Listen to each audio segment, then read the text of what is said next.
Sa Cagayan de Oro City, kabilang ang ilang ancestral homes sa sunog na nangyari sa lungsod kahapon.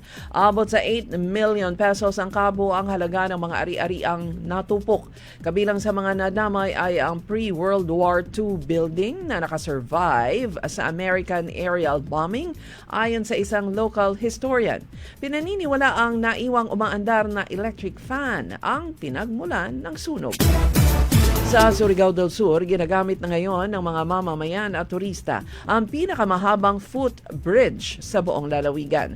Ang longest footbridge ay matatagpuan sa Barangay Angonan, ito'y sa bayan ng Cortes. Ito'y nagkakahalaga ng 117 million pesos at nagsisilbing ugnayan ng sentro ng bayan at mga island barangay na ang mga nakatira ay mga mangingisda.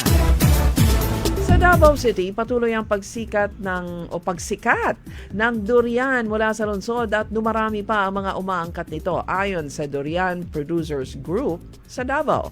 Kahapon lang nagpadala ang durian growers ng 56 na kahon o mahigit 1 toneladang durian na puyat at duyaya variety patungong Oman dahil sa tumataas na damag ng fresh durian lalo na sa Middle East, malamang natataas ang local price nito.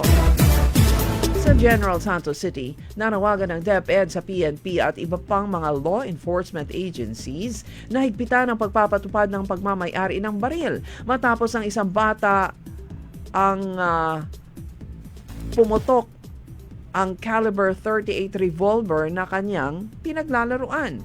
Naalarma na si Education Secretary Sonny Angara sa mga kabataang mag-aaral na nasasangkot sa karahasan na may kinalaman sa baril.